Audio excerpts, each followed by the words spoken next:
Bridge Mohan योग केंद्र आरा भोजपुर बिहार की ओर से आप सभी देशवासियों को मैं स्वागत करता हूं। और अंग्रेजी का जो 2023 साल है, 2023 साल के योग सत्र का आज हम लोग के योग क्लास में अंतिम सत्र है, क्योंकि कल रविवार को क्लास बंद रहता है। और आज बहनों के द्वारा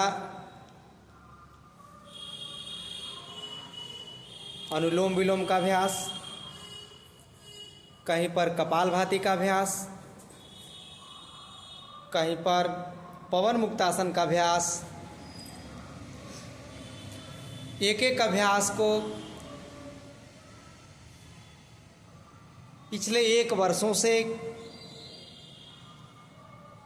यानी पूरा 1 जनवरी 2023 से लेकर के और आज हमारे द्वारा किसी भी प्रकार की कोई विसंगतियाँ, किसी प्रकार की कोई असंतुलन, किसी प्रकार की कोई गलतियाँ हुई हों तो हम परमात्मा से प्रार्थना करते हैं कि हे परमात्मा, हमारे जीवन में शुभ हो और हमारे द्वारा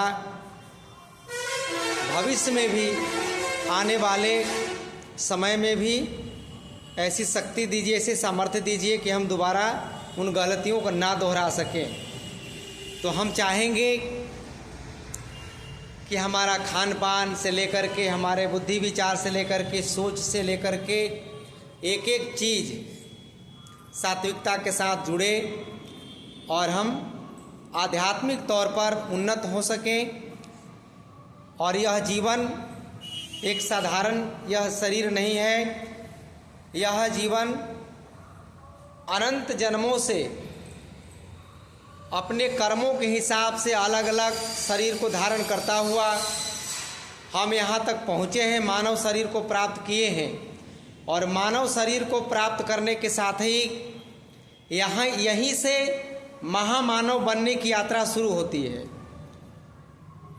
और हम यहीं पर आकर के गलती कर देते हैं। मानव जीवन को प्राप्त करने के उपरांत जिन गलतियों को नहीं करना चाहिए वही गलती हम दोहराने लगते हैं।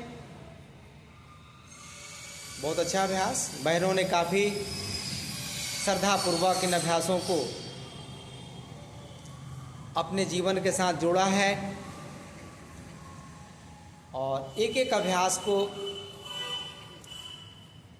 आप सभी लोग यह संकल्प लें कि मेरा परिवार कम से कम योग के साथ जुड़ा रहे, प्राणायाम के साथ जुड़ा रहे। जब हम योग प्राणायाम करते हैं तो हमारे अंदर एक ऐसी चेतना विकसित होती है कि हमें अंतरात्मा ये बार बार आवाज़ देती है। जब भी हम कभी कोई काम करते हैं तो अंतरात्मा आवाज़ देती है कि अमुक काम आप करें या ना करें। यदि बहुत कुछ यदि आपको समझ में नहीं आ रहा हो तो हर कार्य करने के ठीक पहले अंतरात्मा आवाज़ लगाती है, हमें पुकारती है, हमें संदेश देती है। उस आवाज़ को यदि आप पहचान करके उसको संदेश मान करके, यहाँ पर देखिए बहुत सुंदर शरीर को संतुलित करने का एक पैर पर बैठ करके और दोनों हाथों को ध्यान मुद्रा लगाने का प्रयास किया जा रहा है। और यह शरीर को बैलेंस करता है, मन को एकाग्र करता है और कंसंट्रेशन पावर बढ़ाने के लिए बहुत अच्छा अभ्यास है। और अनुलोम विलोम को लगातार करते हुए यहाँ पर मरकट आसन के विभिन्न प्रकार के अभ्यास हो रहे हैं। कपालभाति को कम से कम 5 से 7 मिनट जरूर करना चाहिए। एक एक आसन को 25-50, 100 बार करना चाहिए और आराम आराम से करना चाहिए।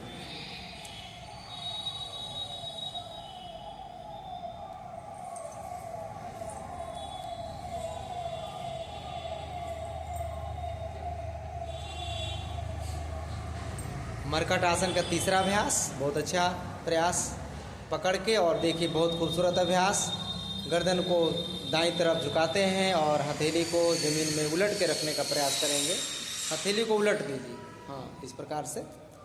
ये मरकट आसन का अभ्यास करने से हमारे स्पाइन, हमारे कमर, हमारे रीढ़ की हड्डी मजबूत होती है और शरीर हमारा इससे ऊर्जावान बनता है। कोशिकाएं हमारी सबल होती हैं और शरीर में किसी प्रकार का कोई दर्द हो रहा है, उस दर्द को भी निवारण करने का काम करता है। यहाँ पे देख सकते हैं आप लेट करके और बहनों के द्वारा एक एक पैर को, दोनों पैर को उठा लो बाबू। ये आप नौकासन कर लीजिए, हाथ को भी उठा लीजिए आगे सामने करके और पीठ को उठाना पड़ेगा, पैर नीचे डाउन ले जाना पड़ेगा। हाँ देखिए, ये नौकासन की स्थिति, इसी में आपको हल्का सा पैर और नीचे जाएगा, ठीक, और पीठ पीछे की तरफ आएगा। बहुत बस होल्ड करिए। ये अभ्यास करने से ये हमारा यूटेरस मजबूत होता है और किडनी, लीवर सब मजबूत होते हैं। शुरू में थोड़ा सा यदि नाभि खिसक जाए तो नाभि को बैलेंस करने के लिए बहुत अच्छा अभ्यास है। एक बार और करके देखेंगे। होल्ड करना चाहिए 5 से। इसमें पेट थरथराने लगता है, जांघ भी थरथराता है, वाइब्रेट करता है। उसके बाद धीरे धीरे वापस आ जाना चाहिए।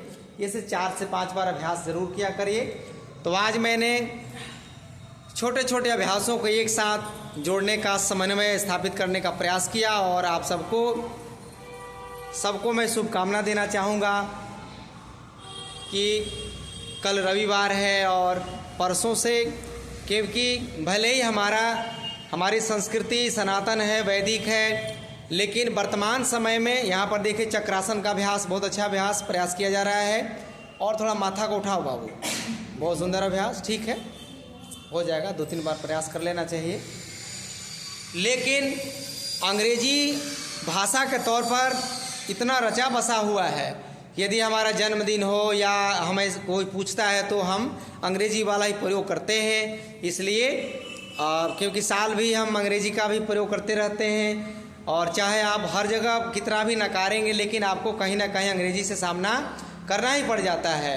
इसलिए 2023 जिस प्रकार से सबको बढ़िया से व्यतीत हो रहा है, हो जाए, और नया साल जो 2024 अंग्रेजी वाला आने वाला है परसों, उसके लिए हम आज से तैयारी करते हैं कि एक एक गलतियों को न दोहराएं और घर में लड़ाई झगड़ा, तनाव, गाली गलौज, मारपीट सब बंद करिए। प्रेम, भाईचारा, एक दूसरे के प्रति परोपकार, समन्वय का भाव रखिए और अपने मन से सारे विकारों को दूर करते हुए प्रभु से ही प्रार्थना करिए कि हे प्रभुवर, हे परमपिता परमेश्वर, हे दिव्य शक्तियाँ और नकारात्मक शक्तियाँ हमारे नज़दीक कभी फटकने ना पाए, कभी अपना पांव और पैर न पसारने पाए। ऐसे भावों को रखते हुए आज के हम इस सत्र को यहीं पर विराम करेंगे और सबको हम शुभकामना देते हुए धन्यवाद।